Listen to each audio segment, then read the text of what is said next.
সৈয়দপুর বিমানবন্দরে ঠাকুরগাঁও জেলা জামাত আমিরের কাছ থেকে বিপুল পরিমাণ টাকা জব্দ হওয়ার ঘটনাকে বিচ্ছিন্ন বলার সুযোগ নেই, এমন মন্তব্য করেছেন বিএনপি নির্বাচনী পরিচালনা কমিটির মুখপাত্র মাহদি আমিন। বিকেলে সংবাদ সম্মেলনে তিনি অভিযোগ করেন, ভোট কিনতে টাকা ছড়াচ্ছে জামাত। মাহিলা ইসলামের প্রতিবেদন।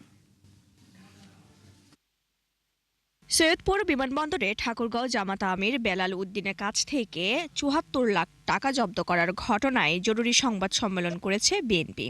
মুষ্টিমেয় কিছু সন্ত্রাসীর এই অরাজকতা। দলটির নির্বাচন পরিচালনা কমিটির মুখপাত্র মাহদি আমিন বিপুল পরিমাণ টাকা জব্দের ঘটনায় জামায়াতের সমালোচনা করেন।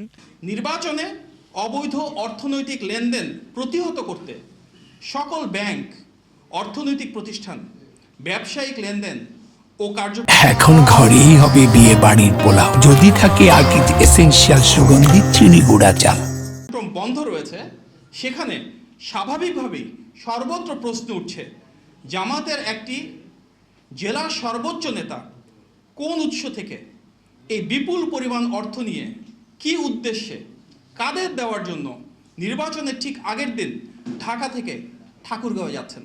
বোরকা পরে জামায়াত নেতারা ভোট কারচুপি করতে পারে বলে শঙ্কার কথা জানান তিনি।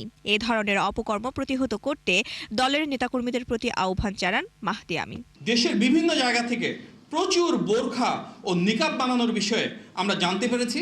গণবিচ্ছিন্ন রাজনৈতিক দলটির দেউলিয়ত্ব ও অনৈতিক প্রভাব বিস্তারের চেষ্টা প্রমাণ করছে।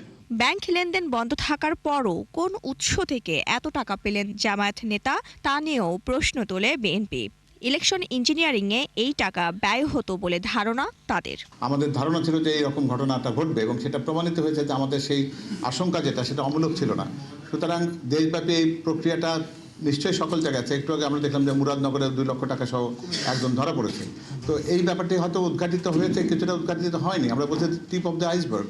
তো সুতরাং আইন প্রয়োগকারী সংস্থা যে দক্ষতার সাথে এই ঘটনাগুলোর আংশিক উদ্ঘাটন করেছেন, তাদের কাছ থেকে আমরা প্রত্যাশা করব যে তারা পূর্ণ ঘটনা সব জায়গাতেই আরও নজরদারি রাখবেন।